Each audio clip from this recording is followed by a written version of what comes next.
ہیرے کی انگوٹھی لے کے میں ہارون رشید کے پاس گیا. ایک تنہائی میں میری اس سے ملاقات کا مجھے موقع مل گیا تو میں نے اسے انگوٹھی دی تو ہارون رشید تو چیخیں مارنے لگا, کہنے لگا وہ انگوٹھی والا کہاں ہے؟ میں نے کہا تو فوت ہو گیا. اچھا قبر کہاں ہے؟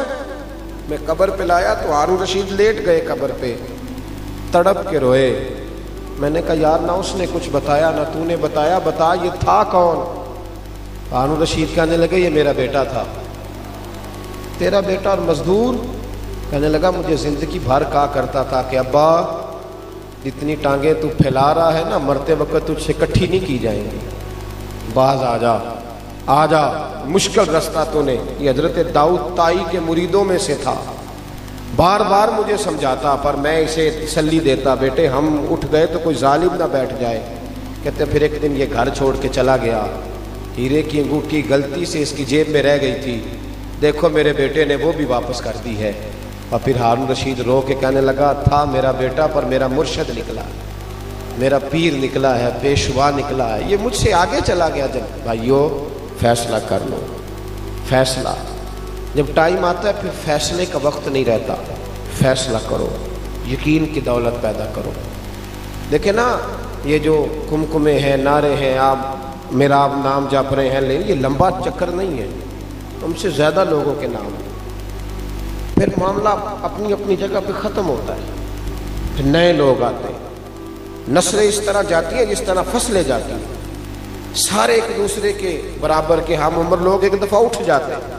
اس لیے یقین کی دولت پیدا کریں, کوتاہیاں ختم کریں اپنی زندگی سے, اپنے اوپر محنت کریں, جہاں غلطیاں ہیں ان کو دبا دیں, ختم کر دیں, کھرچ ڈالیں. ایمان کی تازگی اور روح کی لذت کے لیے قرآن پاک سے دل لگائیں, درود پاک کی کثرت کریں, غریب کی مدد بھی کریں اور اس کی عزت بھی کریں. میرے دوستو, انسان کچھ چیزوں سے بڑا بے چین ہو جاتا ہے. اس کے جسم پر کوئی چھوٹا سا داغ دھبا لگ جائے تو اسے بڑی تکلیف دیتا ہے. آپ کے جس کپڑوں میں سے کسی جگہ سے کوئی بٹن ٹوٹ جائے تو کسی بندے کو پتہ نہ بھی ہو تو آپ بڑے پریشان ہوتے ہیں کہ میرا بٹن ٹوٹا ہوا ہے. بار بار وہاں ہاتھ رکھتے ہیں, بار بار دیکھتے ہیں, ٹٹولتے ہیں کہ اوہ ہو بٹن ٹوٹ گیا. کپڑے صحیح نہ پہنے ہوں, مالدار بندہ, پڑھا لکھا بندہ اور پی ایچ ڈی آدمی, آپ اس سے کہنا کہ تیرے گھر میں مہمان آنے لگے ہیں تو روزی روٹی کا کوئی مسئلہ نہیں, پیسے بھی ہیں, مہمان نوازی بھی کر سکتا ہے, پر وہ ناراض ہو جاتا ہے, کہتے پہلے بتانا تھا, میں کپڑے تو بدل لیتا, صفائی ہونے والی ہے گھر کے اندر. ظاہری طور پر کچھ داغ دھبے,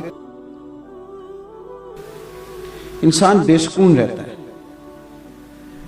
آپ نے کہیں جانا ہو, جیب میں پیسے بہت زیادہ ہیں, گاڑی میں پیٹرول بالکل ٹھیک ہے, سفر کا پتہ ہے, راستے کا اندازہ ہے, صرف کپڑے نہیں صحیح, منہ نہیں دھویا, دل کرتا جانے کو, اور نہیں یار میرے کپڑے. آپ سمجھ لیں کہ اگر ایک بٹن کا ٹوٹنا یہ وجود کے اوپر ایک چھوٹا سا داغ ہے, یہ سکون سے نہیں بیٹھنے دیتا, تو اگر بندے کے باطن میں داغ ہو,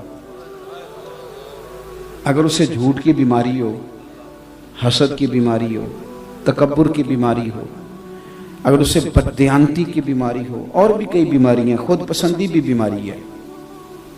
میں چودھری صاحب ہوں, سماجی ہوں, سیاسی ہوں, مذہبی ہوں, مولوی ہوں, پیر ہوں, یہ بھی بیماری ہے. ہونا اور بات ہے, لیکن اپنے آپ کو خود ماننا, یہ من قال انا عالم فہو جاہل, حدیث پاک کے لفظ ہیں. جس نے کہا میں عالم ہوں وہ تو جاہل ہے. اس نے کہا کیوں؟ وہ ہے تو بات اپنی جگہ ٹھیک ہے. اپنے آپ کو خود سے بنانے کی, یہ دیکھیں نا بیماری لگ جائے نا, میں سیاسی آدمی ہوں, سماجی آدمی ہوں, تو حضور کی محفل میں آیا, یعنی سرکار کو راضی کرنے آیا. محفل نبی پاک کے نام کی ہے اور اسے پتہ ہے میں سونے کے لیے آیا ہوں, لیکن چونکہ میں چودھری ہوں علاقے کا, تو پیچھے بیٹھا ہو نا کبھی تو گردن اونچی کر کر کے دکھاتا ہے نقیب محفل کو کہ تیری مہربانی مینوں سدا مار کسی طریقے نہ, میں بڑا پریشان ہوں, میں اسٹیج پہ نہیں چڑھا ابھی تک. یہ چیزیں آپ کو دکھی کرتی ہیں, تکلیف میں مبتلا کرتی ہیں. اگر میں نے کہا کہ ظاہر پہ کوئی دھبا ہو تو وہ بڑا بے سکون کرتا ہے, تو باطن پہ ہو تو کتنی تکلیف دے گا. میرے رب کریم نے میرے نبی پاک کی شان بیان کی, اور کہا کما ارسلنا فیکم رسولا منکم یتلو علیکم آیاتنا، تمہیں میں نے وہ رسول دیے ہیں تمہیں میں سے جو تم پر میری آیتیں پڑھیں گے، وَيُزَكِّيكُمْ، اور میرے نبی تمہیں پاک فرما دیں گے۔ یہ جو تمہارے اندر داغ دھبے ہیں، جو تمہیں پریشان کرتے ہیں، جو تمہیں تکلیف دیتے ہیں، یہ تمہارے جو باطن کے روگ ہیں، یہ جو اندر کی کہانیاں ہیں، یہ ساری ختم کر دیں گے میرے رسول۔ نبی پاک صلی اللہ تعالیٰ علیہ وسلم نے نا لوگوں کے اس مرض کا علاج کیا جو بندے کو سکون میں مبتلا کر دیتا ہے، جو اس بیماری کو نکال دیا جو بے چین کرتی ہے، سکون کی طرف سرکار نے سفر کرایا۔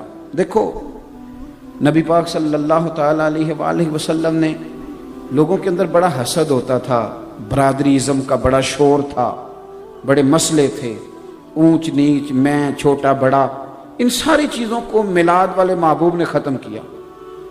اور نبی پاک صلی اللہ علیہ وسلم نے فرمایا نہ کوئی گورا نہ کوئی کالا، نہ کوئی چودھری نہ کوئی کمی، نہ کوئی بڑا نہ کوئی چھوٹا۔ حضور کسی کی کوئی شان ہے بھی؟ فرمایا ہے ان اکرمکم عند اللہ اتقاکم، جو تم میں رب سے زیادہ ڈرے گا اللہ کی نظر میں اس کی زیادہ عزت ہو جائے گی۔ نبی پاک صلی اللہ علیہ وسلم نے یہ روگ ختم کر دیا، یہ مصیبت ختم کر دی۔ یہ جو بہت زیادہ بیماری ہے لوگوں کے اندر اس دور میں بھی تھی۔ آپ دیکھ لیں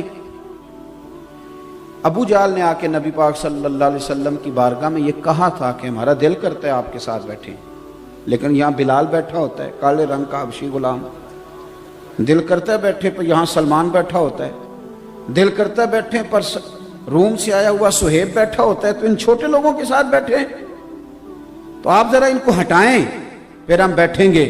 تو میرے کریم رسول نے فرمایا تم نے نہیں بیٹھنا تو نہ بیٹھو، بلال ادھر ہی بیٹھے گا، سہیب ادھر ہی بیٹھیں گے، عمار بن یاسر یہیں بیٹھیں گے۔ یہ چیز آپ کو، یہ جن لوگوں کو بیماری ہے نا، میں نا کچھ ایسے بیمار بھی میں نے اپنی زندگی میں دیکھے ہیں کہ ہاتھ کو درد کوئی بھی نہیں ہو رہا، اللہ کے فضل سے تندرست ہیں، پر گاڑی کا دروازہ ڈرائیور صاحب نے کھولنا ہے۔ یعنی یہ بیماری ہے، یہ نقص ہے، اس کو دور کرنا چاہیے۔ یعنی ان کو ابھی تک وہ پریشان ہیں کہ میں گاڑی کا مالک ہوں کہ نہیں، ابھی ٹینشن ہے۔ یعنی کوئی دروازہ کھولے تو پتہ چل جائے کہ یہ دروازہ کھولنے والا میرا ملازم ہے، اور یہ بیماری ہے، اس کو دور کرنا چاہیے۔ جو اللہ کے بندے ان کا یہ رویہ۔ میں ایک یونیورسٹی میں چلا گیا لیکچر کے لیے، مجھے بلا لیا گیا، تو ایک طالب علم کہنے لگا ایک سوال بڑا پریشان کرتا ہے، میں کرتا اس لیے نہیں کہ کوئی مجھے بے ادبی نہ کہہ دے۔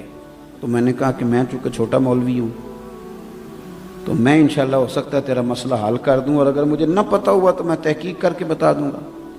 وہ کہنے لگا پیر صاحب میرے ذہن میں ایک سوال ہے کہ نبی پاک صلی اللہ علیہ وسلم نے یک جنبش قلم ایک حکم کے ساتھ سود حرام قرار دے دیا، شراب حرام قرار دے دی، لیکن غلامی نہیں ختم کی، غلام بکتے رہے، بعد میں بھی بکتے رہے۔ میرے دل میں یہ خواہش جنم لیتی ہے کہ کاش حضور اعلان کرتے آج کے بعد کوئی غلام نہیں۔ یہ سوالات اٹھتے ہیں نا۔ اور یہ جو ہمارے لبرل لوگ ہیں نا بیچارے، جو تنخواہ لیتے ہیں، کچھ اینکر پچھلی حکومت سے تنخواہ لیتے تھے، کچھ اس سے لیتے ہیں، اور کچھ تنخواہ لے رہے ہیں کہ اگر تم آ گئے تو پھر ہمارا کیا بناؤ گے، اس وعدے پہ کچھ کام کرتے ہیں۔ تو یہ بیچارے یہ بڑے کمزور سے لوگ ہیں، یہ کسی کے اشاروں پر بات کرنے والے، کلام کرنے والے۔ تو یہ اس طرح کی سوالات یہ پیدا کرتے ہیں، بچوں کے ذہنوں میں چھوڑتے ہیں۔ وہ مجھے کہنے لگا جناب یہ حضور اعلان کر دیتے آج کے بعد کوئی غلام نہیں۔ تو میں نے اسے کہا یار یہ تو سادہ سا سوال ہے، تو بلا وجہ ہی الجھ گیا ہے، تو بالکل سادہ ہے، اس میں تو پریشانی والی بات ہی کوئی نہیں۔ دیکھو کہ اگر ایک سیٹ کا نام ہی بدل دیا جائے، کسی نے کہا یہ میرا پی اے، اور کچھ عرصے کے بعد اس نے کہا یہ پی اے نہیں، آج کے بعد یہ میں نے سیٹ ہی بدل دیا، پی اے کوئی نہیں ہوگا، یہ مینیجر ہے، تو پھر بندے کو عزت مل گئی کہ نہیں؟ میری بات کی سمجھ آ رہی ہے آپ کو؟ یعنی ایک سیٹ ختم کر دی جائے اور وہاں اعزاز والی نشست رکھ دی جائے، ایک کرسی میلی تھی وہ ہٹا دی، بندہ وہی ہے، اور وہاں بڑی تگڑی کرسی، یہ آپ نے کرسی رکھی ہے نا بڑی تگڑی میرے لیے، تو مجھے اعلیٰ حضرت کی بات یاد آ رہی تھی۔ اب یہاں ہم اصرار کر نہیں نہ سکتے، تو لوگ ہمیں جو مرضی بھی کہتے رہیں، ہمیں تو اپنا پتہ ہے نا ہم کیا ہے، تو ہم ذرا لیول میں رہنا پسند کرتے ہیں۔ اس لیے کہ بندہ زمین پہ چلتا رہے تو گرتا نہیں، اڑنا شروع کر دے تو کیا پتہ کب پتنگ کٹ جائے۔ اس لیے زمین پہ نا میں تے گلیاں دا روڑا کوڑا، یہ تے محل چڑھایا ہے سائیاں۔ تو میرا عرض کرنے کا مقصد یہ ہے، آپ حضرات کے ساتھ جو میں کلام کر رہا ہوں تو معنی اس کا یہ ہے کہ اعلیٰ حضرت بریلوی رحمۃ اللہ تعالیٰ علیہ نے ایک جگہ پہ رکے اسٹیشن پہ نماز پڑھنے کے لیے، تو بہت بڑی کرسی رکھ دی، حالانکہ وہ مجدد تھے، 1000 کتاب کے مصنف تھے، تو فرمایا یہ کرسی نہ رکھو، اس سے مجھے تکبر چھلکتا نظر آتا ہے، سادی کرسی رکھو، اس سے میں اپنے آپ کو آسان محسوس کروں۔ تو کرسی اگر اچھی کر دی جائے تو خود بخود نشست بدل جاتی ہے۔ میں نے کہا میرے بھائی، نبی پاک صلی اللہ علیہ وسلم نے نا غلامی کا نام ہی بدل دیا۔ آپ ابو داؤد شریف پڑھیں، نبی پاک نے نا غلامی کا نام بدل دیا۔ میری باتوں کی سمجھ آ رہی ہے؟ حضور نے فرمایا آج کے بعد یہ تمہارے غلام تمہارے بھائی ہیں، اور خالی بھائی کہہ کے نا تو سرکار آگے نہیں بڑھے، بلکہ حضور نے شرط لگائی، فرمایا یہ تمہارے بھائی ہیں، جس طرح کا خود کھانا اس طرح کا انہیں کھلانا، اور جس طرح کا خود پہننا اس طرح کا انہیں۔ میں مشکل بات کر رہا ہوں، مجھے پتہ ہے نہیں پہنایا جاتا۔ آج جو بڑے دعوے کرتے ہیں نا سوشل لائف کے، اور بڑے بڑے سیمیناروں میں جا کے لیکچر دیتے ہیں انسانی حقوق پر، وہ بھی یہ کام نہیں کر سکتے۔ لیکن میرے نبی پاک صلی اللہ علیہ وسلم نے فرمایا تمہارے غلام تمہارے بھائی ہیں، جو خود کھانا وہ انہیں کھلانا ہے، جو خود پہننا ہے وہ انہیں پہنانا ہے۔ اور حضور فرمانے لگے ان کی طاقت سے زیادہ انہیں کام نہ بتانا، اور اگر کبھی بتا بیٹھو تو پھر کام میں ان کی مدد بھی کرنا۔ اور میں آپ کو حوالہ دکھاؤں گا سیرت کی کتابوں میں سے۔ او سنو یارو، ہم نے نا سرکار کا میلاد منایا ہے، کبھی یہ مزہ بھی لے کے دیکھو۔ ہاں کبھی یہ ذائقہ، یہ جو کام حضور نے کیے ہیں کبھی کر کے دیکھو۔ میرے نبی پاک صلی اللہ علیہ وسلم کے غلام اگر کوئی مشکل کام کر رہے ہوتے تھے نا تو اللہ کے رسول خود جا کے ان کی مدد فرمایا کرتے تھے۔ وہ کام ان کے ساتھ حضور خود کراتے، خود سرکار کراتے۔ یہ بہت بڑی بیماری ہے بن کے بیٹھ جانا، یہ بڑا تکلف والا معاملہ۔ اگر آپ کی زندگی سادی ہے تو پھر بڑی آسان ہے، اور اگر زندگی آپ کی سادی نہیں تو پھر وہ آسان ہے۔ مثال دوں، جڑا منڈا 4000 روپے لا کے سر تے بال کھڑے کراندا ہے نا بیچارہ، وہ بڑا پریشان ہے کہ تکو میں انہیں پیسے لائے نے کسی ویکھیا ہی نہیں میرے حال، وہ بڑا پریشان ہے۔ اور جو بابا جی بیچارے سیدھے سویرے گئے تھے نا چارہ کاٹنے، اور شام کو آئے تو منہ دھویا، انہیں کوئی ٹینشن نہیں کہ کوئی فوٹو بنائے چاہے نہ بنائے، کوئی دیکھ اسی کسی دے کچھ بھی نہیں لگتے، نہ کوئی ساڈا دردی، سادہ زندگی آسان۔ میرے رسول پاک صلی اللہ علیہ وسلم نے یہ جو ہمارے تکلفات تھے، ہماری پریشانیاں بلا وجہ کی آزمائشیں ساری حضور نے دور کر دی۔ نبی پاک صلی اللہ علیہ وسلم نے وَيُزَكِّيكُمْ کی شان کے ساتھ ہمارے باطن کے سہرے میل کچیل کھرچ دیے، زندگی آسان ہو گئی۔ مولا علی شیر خدا، مولا کائنات حضرت علی المرتضیٰ شیر خدا کرم اللہ تعالی وجہ الکریم نا اپنے غلام کو لے گئے بازار۔ اس کہنے لگے چلا دوست بازار سے کپڑے لینے جانا ہے۔ غلام ساتھ چلا گیا، 2 کپڑے خریدے، 2 جوڑے خریدے، 2 لباس مولا علی نے۔ ایک ذرا مہنگا تھا اور ایک سستا۔ ہم بھی 2 قسم کے کپڑے خریدتے ہیں، دکاندار سے کہتے ہیں پہننے والے دکھاؤ، وہ دکھاتا ہے، پھر کہتے ہیں ذرا دینے دلانے والے بھی دکھاؤ۔ وہ کون سے ہوتے ہیں جی؟ جو پہننے والے نہیں ہوتے، کیونکہ پہننے والا تو ہم نے پہلے لے لیا، اب کیا کر دینے دلانے والا۔ میں سمجھ لیں میری طبیعت میں خشکی ہے، اب کچھ باتیں کر دیتا ہوں اور تکلیف سے کرتا ہوں۔ ایک دوست ایک دن مدرسے کے بچوں کے لیے کپڑے لے کے آئے، اتنے سارے، اور گرمیوں میں موٹے جوڑے لے کے آ گئے، یہ طالب علموں کو کپڑے دینے۔ میں کہتے 2 سوٹ تو سوانا پہنا، پھر منڈیاں بھی پانے۔ کیا آپ نے لوارا سمجھا ہوا ان بچوں کو؟ دوڑ جاؤ، تمہیں پتہ ہے یہ دنیا کی واحد قوم ہے جو پہلے دن دین کی تعلیم حاصل کرنے کے لیے گھر سے نکلتی ہے، تو میرے نبی پاک نے فرمایا فرشتے ان کے پیروں کے نیچے پر بچھا دیتے ہیں۔ یہ کپڑے جو کو پہنتا نہیں ہے تم طالب علموں کے لیے لے کے آ گئے ہو؟ کس نے تمہیں یہ کہا ہے کہ یہ کوئی مسکین لوگ ہیں، یہ بڑے شاندار لوگ ہیں؟ لوگوں کے پاس چھوٹی چھوٹی ممبریاں ہوتی ہیں، ان کے پاس مدینے والے کا ممبر ہوتا ہے۔ تم کس طرح کی بات کر رہے ہو؟ یہ کچے پکے معاملے یہاں نہیں چلتے۔ ہاں، اور نہ ہم ان طبیعتوں کے قائل ہیں. سانو تخت ہزارے دی لوڑ کی ہے. نالے کی لگے شہر بمبول دے نال اسی اپنی بال کے سیکنے ہیں. سانو کی لگے کسی اور دے نال. ہم خودداری سے جیتے ہیں اور طالب علموں کو خودداری کا درس دیتے ہیں. اس لیے آپ میری بات پر توجہ کریں. حضرت مولا علی شیر خدا رضی اللہ تعالیٰ عنہ بازار لے گئے غلام کو. 2 جوڑے لیے, ایک ذرا مہنگا تھا ایک سستا تھا. غلام کہتا ہے ڈیفینیٹ تھا کہ جو سستا ہے وہ میرا اور مہنگا آقا کا, لیکن تھیلا ایک ہی تھا. میں نے کپڑے اٹھائے, وہ چوک آ گیا جہاں سے مولا کائنات نے اپنے حجرہ نور میں جانا تھا اور میں نے اپنے گھر آنا تھا. تو حضرت علی فرمانے لگے پتر وہ میرا جوڑا مجھے دے دے. کہتے ہیں وہ میں نے مہنگا نکال کے دیا. تو حضرت علی فرمانے لگے یہ نہیں میرا. وہ حضور نے بتایا نا یہ تمہارے بھائی ہیں, تو وہ اس کا عملی فرمایا یہ نہیں میرا. پڑھیے امام غزالی نے اس کو لکھا ہے, فرمایا وہ میرا دوسرا وہ دو. تو غلام نے ایک وجہ بیان کی, کہنے لگا حضور نہیں آپ مہنگا پہنے, آپ آقا ہیں, میں سستا پہنتا ہوں, میں غلام ہوں. تو حضرت علی چونکہ عالم ہے نا, اب یہاں علماء بیٹھے ہیں, عالم جو ہوتا ہے وہ دلیل کے ساتھ بات کرتا ہے. ایسے نہیں کہ نہیں تو ادھر لا, ایسے نہیں, دلیل دی. اس نے ایک علت بیان کی, ایک وجہ بیان کی. کہنے لگا حضور میرے پاس سبب ہے, وہ سبب یہ ہے کہ آپ آقا ہیں اور میں غلام ہوں, لہذا آپ پہنیں گے مہنگا اور میں پہنوں گا سستا. تو حضرت علی فرمانے لگے وجہ ہی بیان کرنی ہے نا تو میرے والی کر لینا. کوئی وجہ ہی بنانی ہے نا مہنگے سستے کی, تو تو نے بھی ایک دلیل دیا تو ایک میں بھی دے دیتا ہوں. کہا حضور آپ کے پاس کیا دلیل ہے؟ تو حضرت علی فرمانے لگے مجھے دے سستا کیونکہ میں بوڑھا ہوں, اور تم پہن مہنگا اس لیے کہ تو جوان ہے. کہنے لگا حضور وجہ کیا ہے؟ فرمانے لگے وجہ مدینے والے کی تعلیم ہے, رسول اللہ صلی اللہ علیہ وسلم کا طریقہ.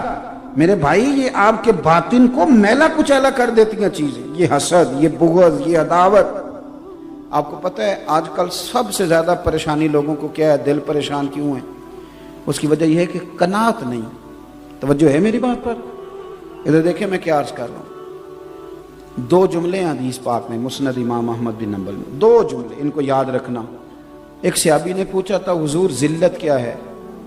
فرمایا لالچ کرنا. عرض کی حضور عزت کیا ہے؟ فرمایا جو رب نے دیا اس پہ راضی ہو جا. یہ تیرے لیے نبی پاک صلی اللہ علیہ وسلم نے نا قناعت کا پیغام دیا. آپ کو پتہ ہے مسواک بھی حضور کی پسند ہے, شہد بھی حضور کی پسند ہے, کھجور بھی حضور کی پسند ہے, اور تھوڑے پہ گزارا کرنا یہ بھی نبی پاک کی پسند ہے. تھوڑے پہ گزارا کرنا یہ بھی حضور کی, یہ فقیری نبی پاک کی پسند ہے. حضور نے اللہ سے مانگ کے لیے. آپ کو کتب احادیث میں دعائیں ملیں گی کہ یا اللہ میرے بچوں کو نا بقدر ضرورت روزی دینا, زیادہ نہیں. اعلیٰ حضرت بریلوی رحمۃ اللہ علیہ نے ملفوظات شریف میں حدیث لکھی ہے, فرماتے ہیں کہ اللہ کے پیارے حبیب صلی اللہ تعالی علیہ وسلم عشاء کی نماز پڑھانے کے لیے تشریف لے آئے.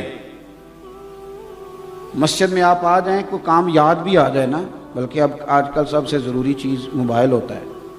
حالانکہ جس نے بنایا تھا اس نے تو فون بنایا تھا نا, اس نے یہ تھوڑی کہا تھا کہ ہر وقت ہاتھ میں ہی رکھنا ہے. لیکن اب تو اس کے بڑے معاملات نکل آئے نا, اب تو ایسے جیسے ساتھ ساتھ چلتا ہے. تو کچھ چیز رہ بھی جائے نا قیمتی تو لوگ لینے نہیں جاتے, نماز کا ٹائم ہو گیا. اعلیٰ حضرت فرماتے ہیں کہ نبی پاک صلی اللہ تعالی علیہ وسلم مسجد شریف میں آ گئے عشاء کی نماز کی امامت فرمانے کے لیے, اور سیدنا بلال حبشی نے اقامت کہہ دی. لیکن حضور نے فرمایا اقامت ہو گئی, فرمایا ٹھہرو بھی, ٹھہرو ذرا رکو میں آیا. یہ لفظ کہتے کہتے نبی پاک صلی اللہ علیہ وسلم پھر حجرے میں داخل ہو گئے. تھوڑی دیر کے بعد آئے, پہلے نماز پڑھانے لگے. پھر حضور نے فرمایا تم سوچ رہے ہوگے کہ میں کیوں گیا تھا. اب سرکار جو ہے نا, یہ بالکل جو انسان کی عقل پہ چیز تھوڑا سا بھی بوجھ بنتی ہے وہ مسئلہ بھی حل کرتے ہیں. اب نماز میں بندے سوچتے رہیں گے پتہ نہیں کہاں گئے تھے, کیا لینے گئے تھے, کیا ماجرا تھا. سرور کائنات صلی اللہ علیہ وسلم نے فرمایا نماز کے بعد بتاؤں گا تو پتہ نہیں بات کہاں جائے گی, نماز سے پہلے بتا دیتا ہوں. حضور فرمانے لگے تم سوچ رہے ہوگے کہ میں کیوں گیا تھا. سرکار فرمانے لگے ادھر دیکھنا میری طرف. فرمایا سویرے مال آیا تھا, سارا بانٹ دیا, 3 دینار رہ گئے. 3 دینار رہ گئے۔ تو میں نماز پڑھانے آیا تو مجھے خیال آیا وہ 3 دینار تو ابھی بانٹے ہی نہیں۔ تو پھر سوچا کہ یہ 3 اگر گھر میں پڑے رہ گئے اور اسی طرح رات گزر گئی تو کیا بنے گا، تو سوچا نماز بعد میں پڑھتا ہوں، پہلے دولت سے تو جان چھڑاؤں۔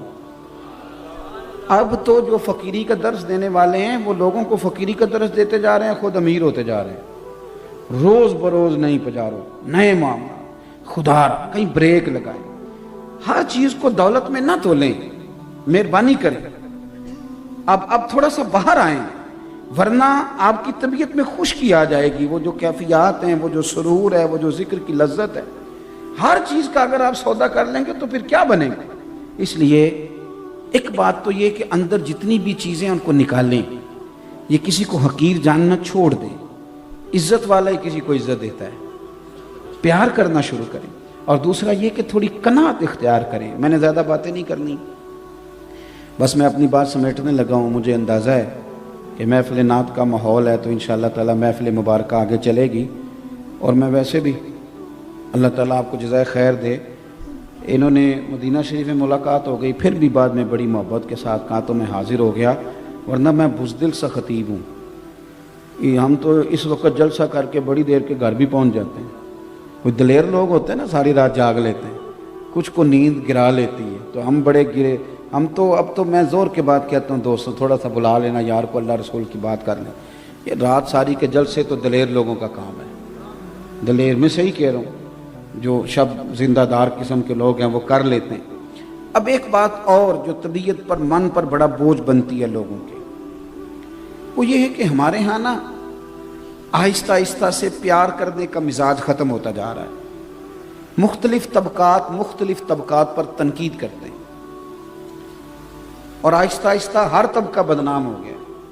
یعنی ایسا نہیں ہے کہ آپ پولیس والوں کا نام لیں تو لوگ کہیں گے یہ بڑا بدنام طبقہ ہے، جو لوگ علماء سے دور ہیں ان کے سامنے کسی مولوی کا بھی نام لیں تو اللہ معاف فرمائے ان کا لب بولا جب بھی گڑبڑ ہے۔ یعنی کوئی طبقہ، پٹواری کی بڑی عزت ہے ہمارے معاشرے میں، تحصیلدار کی، ٹیچر کی، ہم نے کچھ شاید چھوڑی نہیں، کسی جگہ بھی کوئی بھی وقار قائم نہیں رہا۔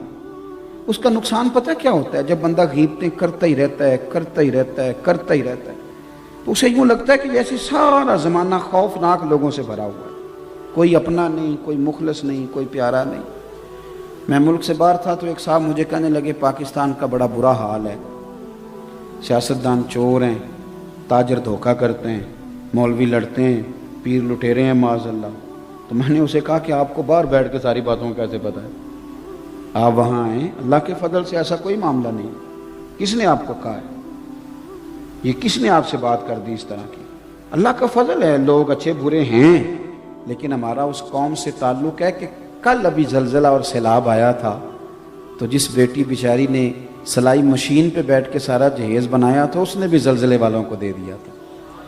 آج کسی ایک بزرگ کو خون کی بوتل کی ضرورت پڑتی ہے، 14 جوان چوک میں کھڑے ہوتے ہیں، یہ قوم آپ کو بری نظر آتی ہے؟ اب رمضان شریف میں مسجدیں تھوڑی ہوتی ہیں، حافظ زیادہ ہوتے ہیں، تو علماء محنت کر رہے ہیں تو دین کا پیغام آگے جا رہا ہے نا۔ یہ سبق پڑھا رہے ہیں تو حافظ تیار ہو رہے ہیں۔ ہر مسجد میں جمعہ ہوتا ہے تو کسی نے علم پڑھایا تو کوئی آگے جمعے کے بیان کر رہا ہے نا۔ کس طرح کی آپ بات کرتے ہیں؟ یہ کمزوریاں ہم نے پیدا کی۔ میں اللہ کے فضل سے تنہائی میں بھی نعت خوانوں کی مخالفت نہیں کرتا، میں کسی وائس کی مخالفت نہیں کرتا۔ اس کی وجہ یہ ہے کہ میں ایک بندہ ہوں، میں یہاں تقریر کر رہا ہوں، لیکن محفل تو اس وقت میرپور میں بھی ہو رہی ہوگی، گجرات میں بھی ہو رہی ہوگی، لاہور میں بھی ہو رہی ہوگی۔ تو جب میری اوقات اللہ نے اتنی بنائی ہے کہ میں صرف یہاں بات کر سکتا ہوں، تو پھر مجھے چاہیے نا جو لاہور ذکر رسول کر رہا ہے میں اس کو بھی مان ہی جاؤں۔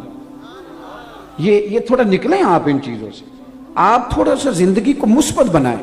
میرے رسول پاک صلی اللہ علیہ وسلم نا لوگوں کو عزت دیتے، لوگوں سے پیار کرتے، ہر طبقات کے لیے حضور نے عظمت بیان کی، ہر طبقے کے لیے عالم کے فضائل بیان کیے، حافظ کے فضائل بیان کیے، حاجی کے فضائل بیان کیے۔ نبی پاک صلی اللہ علیہ وسلم کی نعت پڑھنے والے کو میرے نبی نے چادر عطا فرمائی، میرے رسول پاک نے قاضی کے فضائل بیان کیے، عدل کرنے والے بادشاہ کے فضائل بیان کیے، جو بیٹی پالے اس کے فضائل بیان کیے۔ رسول کائنات صلی اللہ تعالی علیہ وسلم نے فرمایا رستے سے روڑا ہٹانے والے کو بھی میرا رب جنت عطا فرما دے گا۔ رسول پاک صلی اللہ علیہ وسلم نے محنت کر کے، مزدوری کر کے، کوشش کر کے پیسہ کمانے والے کو اللہ کا دوست کہا۔ حضور نے تاجر کے بارے میں کہا، تاجر کے بارے میں ترمذی کی حدیث ہے، فرمایا تو سچ بول کے تجارت کرنا، اللہ سچے تاجر کو قیامت کے دن نبیوں کے ساتھ جگہ عطا فرمائے گا۔ کون سا ایسا طبقہ ہے جس کی حضور نے، اور یار کچھ نہیں، ایک مومن ہے، داڑھی سفید ہے، کچھ نہیں، مومن ہے اور داڑھی، خالی مومن ہے، نہ حافظ ہے، نہ مولوی ہے، نہ مفتی ہے، نہ قاری ہے، نہ نعت، کچھ نہیں، مومن ہے، داڑھی سفید ہے۔ میرے نبی پاک نے فرمایا یہ میرا مومن سفید داڑھی لے کے جب قبر میں جائے گا ترا فرشتوں سے فرمائے گا اسے عذاب نہ دینا، میرے نبی کی سنت وہ بھی سفید رنگ کی، مجھے حیات دیا اسے عذاب دیتے ہوئے۔ حضور نے تو ہر طبقے کو عزت دی، ہر طبقے کے حصے میں حضور نے عزت لکھی۔ عورتوں نے آ کے عرض کیا تھا یا رسول اللہ صلی اللہ علیہ وسلم، مرد ساری فضیلتیں لے گئے، قاضی بھی مرد بنے، مجاہد بھی مرد بنے، غازی بھی مرد بنے، ہم تو پیچھے رہ گئیں۔ تو نبی پاک صلی اللہ تعالی علیہ وسلم نے فرمایا تمہیں پتہ ہے کہ جب تم حاملہ ہوتی ہو تمہارے پیٹ میں بچہ ہوتا ہے تو کریم محبوب فرماتے ہیں جتنا تلوار لے کے میدان میں جہاد کرنے والے کو اجر ملتا ہے اتنا ان دنوں میں بی بی کو اجر دیا جاتا ہے، اور اگر اسی حالت میں بچے کے ولادت کے وقت وہ انتقال کر گئی تو اللہ کے رسول فرماتے ہیں رب اسے شہیدوں کے ساتھ کھڑا فرمائے گا۔ ہر طبقے کو میرے نبی پاک نے اکرام دیا۔ ہم نہ اپنی عزت سمجھتے ہیں اور نہ کبھی سامنے والے کا اکرام کرتے ہیں۔ اگر سب سے پہلے تو ہمیں خود سمجھنا چاہیے، خود اپنے آپ کو خوش قسمت سمجھیں، آپ جہاں بھی بیٹھیں، جو فضائل سرکار نے ہمارے لیے بیان کی انہیں کھولیں، اور شکر کا رویہ پھر طبیعتوں سے تلخی جاتی ہے۔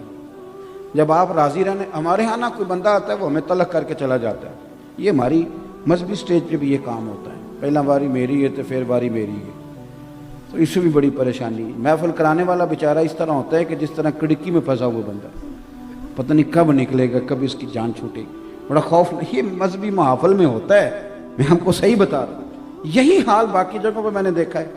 اور میں ایک دن جا رہا تھا گاڑی میں تو ایک آدمی نا غلط کراس کر گیا،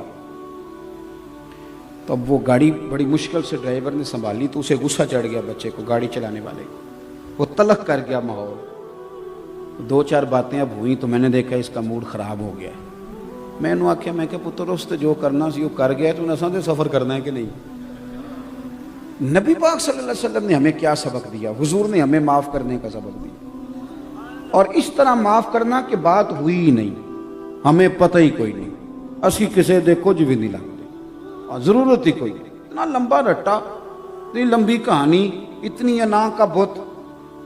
مشکاہ شریف پڑھیے، ایک صحابی دوڑے دوڑے آئے، انہوں نے کہا یا رسول اللہ معاذ اللہ ثم معاذ اللہ نقل کفر کفر نہ باشد۔ کفار نے بیٹھ کے سوچا ہے کہ جو لفظ محمد ہے نا صلی اللہ علیہ، اس کا معنی ہے اللہ زی یحمد حمدن بعد حمد، جس کی بار بار تعریف کی جائے اسے محمد کہتے ہیں۔ انہوں نے سوچا ہے کہ یار ہم بڑے بیوقوف لوگ ہیں، محمد بھی کہتے ہیں، اور محمد کا تو معنی ہی تعریف ہے، اور محمد بھی کہتے ہیں اور تنقید بھی کرتے ہیں، یعنی جو محمد ہو اس پر تنقید نہیں ہو سکتی۔ نہیں سمجھ آئی آپ کو میری بات؟ جو محمد ہو اس پر تنقید، کیونکہ محمد کا معنی ہی ہے تعریف کیا ہوا۔ تو کہنے لگے ہم بڑے بیوقوف ہیں، چونکہ اہل زبان تھے، فصیح و بلیغ لوگ تھے، معاذ اللہ ثم معاذ اللہ نقل کفر کفر نہ باشد۔ انہوں نے کہا کہ آج کے بعد ہم مزمم کہیں گے، یہ لفظ کہہ کہ انہوں نے برا بھلا کہنا شروع۔ ایک صحابی دوڑے آئے اور بڑی ان کی طبیعت کے اندر پریشانی کا، یا رسول اللہ میں ان کی گردن اڑا دوں گا۔ حضور نے فرمایا کیا ہوا؟ حضور مجھے اجازت دیں ٹکڑے ٹکڑے کر دوں۔ او ہوا کیا ہے؟ عرض کہ حضور وہ آپ کو مزمم کہہ کے گالیاں دے رہے ہیں، کیا انداز ہے کریم رسول کا۔ حضور فرمانے لگے یشتمیون مزممم ویلعنون مزممم وانا محمد صلی اللہ علیہ وسلم۔ فرمایا وہ کسی مزمم کو گالیاں دے رہے ہیں، پتہ نہیں کس مزمم کو برا کہہ رہے ہیں، میں کوئی مزمم ہوں؟ مجھے تو میرے رب نے محمد بنا کے بھیجا ہے۔ اب ہر بندے کو منہ لگاتا پھریں گے، ہر ایک کو دیکھیں گے تو نے کیا کہہ دیا، تو نے دیکھ کے ہنس پڑا، تو نے مجھے سلام۔ یہ چھوڑیں، یہ بڑے لوگ اس طرح کی باتیں وہ نہیں کرتے، وہ کہتے ہیں جا اپنا کام کر۔ اور میرے پاس ایک دن ایک بچہ نا، ہمارے یہاں چونکہ آج کل سب سے زیادہ کام بحث کا ہوتا ہے، وہ بیچارے اتنی ساری کتابیں لے کے آ گیا، یہ میرے جواب دیں، یہ مجھے جواب دیں، یہ مجھے جواب دیں۔ تو میرے حضرت صاحب نے مجھے ایک وظیفہ بتایا، میں اپنا سبق پڑھ رہا تھا، وہ تو پسینوں پسینی ہو گیا بیچارہ حوالے دیتا دیتا. میں نے بچے سے کہا اسے پانی پلاؤ یار. پانی شانی پلایا تو ساری باتیں کہہ کے کہنے لگا جی کوئی جواب بھی دیں. میں کہ پتر جا کسی بڑے نو کل جا کے, اب تجھے جواب دیں گے پھر تیرا کو بڑا آ جائے گا. ہر آدمی اس قابل نہیں ہے. یہاں لوگ لے آتے ہیں کلپ اٹھا کے کہتے ہیں یہ بندہ یہ بات کر رہا ہے اس کا جواب دیں. تو میں نے کہا ہمارا سٹیٹس نہیں ہے ہر ایک آدمی کو منہ لگائیں گے. ہم تو سمجھتے ہیں کہ دشمن بھی کچھ سیاںا ہونا چاہیے. ایسے تو نہیں نا کہ جو مرضی اٹھ کے کہے میں تیرا دشمن ہوں تو ہم اس کے ساتھ دشمنی کریں گے. یہ کوئی بات ہے؟ جہاں اپنا کام کر جا کے. اس طرح بھی کبھی ہوتا ہے. حضرت عمر بن عبدالعزیز رحمۃ اللہ علیہ گلی سے گزر رہے تھے, لکڑی کے جوتے پہنے ہوئے تھے. ایک بابا جی گلی میں سو رہے, وقت کا بادشاہ گزر رہا ہے, تو آپ کا پیر بابا جی کے پیر پہ آ گیا. تو یہ اچانک اس طرح کا معاملہ ہو تو ایک مثال ہے, ایک لفظ لوگ بولتے ہیں, کہتے ہیں اندھے ہو. یہی کہتے ہیں نا جی, ٹکر لگ جائے نا گاڑی کو تو پہلا لفظ پتہ کیا ہوتا ہے؟ اندھے ہو. جملہ استفہامیہ. تو جلدی سے بابا جی سوئے ہوئے تھے تو پورے اٹھے بھی نہیں, آنکھیں کھول کے دیکھا بھی نہیں کہ سامنے بادشاہ ہے. کھڑاؤں پہنے تھے لکڑی کے جوتے. کہنے لگے آپ اندھے ہیں؟ تو حضرت عمر بن عبدالعزیز مسکرا کے, آپ ہنس پڑے مسئلہ ہی سارا حل ہو جاتا ہے. مسکرا کے فرمانے لگے نہیں بابا جی مجھے نظر آتا ہے. اس چائے سے کیتلی اکثر زیادہ ہی گرم ہوتی ہے. تو وہ جو ساتھ تھے نا سپاہی, انہوں نے تلواریں نکال لی. کہنے لگے حضرت جی ہم اس کی گردن اڑائیں گے. آپ نے فرمایا تمہیں کیا ہوا؟ کہنے لگے اس نے آپ کو اندھا کہا. فرمانے لگے نہیں اس نے تو نہیں کہا. کہا ہے؟ میں نہیں کہا. حضرت جی کہا ہے. فرمایا بابا تم سے باتیں کر رہا تھا کہ مجھ سے کر رہا تھا؟ کہا حضور آپ سے کر رہا تھا. تو فرمانے لگے بیوقوفو, اس نے تو صرف ایک سوال پوچھا ہے. اس نے کہا کہ آپ اندھے تو نہیں, تو میں نے کہہ دیا نہیں مجھے نظر آتا ہے. اس میں جھگڑے والی کون سی بات ہے؟ اور میاں جتن تے ہر کوئی کھیڈے. یہ تو سارے بندے جتن نکلے دنیا تے, کوئی ہے جو ہار دے نکلا ہے؟ درویش کہتے ہیں جتن تے ہر کوئی کھیڈے. اوے تو ہارن کھیڈ فقیرا, اوے جتن دا مل کوڈی پیندا ہی, ہارن دا مل ہیرا. تو اس لیے یہ بوجھ ہیں آپ کی طبیعت میں. یہ جو ہمارے گھروں میں بیویاں نکلی ہوئی ہیں جیتنے کے لیے, ساس نے بھی جیتنا ہے اور بہو نے بھی ہارنا. اس منڈے میں جڑا وچکار ہے بیچارہ, انہیں ہار جانا بیچارے نے. آج بھی ہار گیا اور وہ کوئی کام نہیں بیچارہ کر پاتا. میں صحیح بتاتا ہوں, نہ بیچارہ دفتر میں دل لگتا ہے نہ کوئی ڈیوٹی. لڑائی جب گھر میں ہوگی, گھر میں جسے سکون نہیں تو بات, تو یہ تھوڑا سا نا ان چیزوں سے نکلیں. یہ طبیعتوں کا بوجھ ہیں. میرے اللہ تعالیٰ نے فرمایا کہ میں نے تمہیں وہ نبی دیے ہیں یتلو علیکم آیاتنا ویزکیکم, میری آیتیں پڑھتے جائیں گے اور تمہارے دل صاف کرتے جائیں گے. اس میلاد شریف پہ سب سے ضروری کام یہ ہے کہ ہم نے اپنے دل صاف کرنے, مہربانی فرمائیں, اور ہر بندے سے صاف کریں. اجتنبوا کثیرا من الظن ان بعض الظن اثم, بدگمانیوں سے بچیں.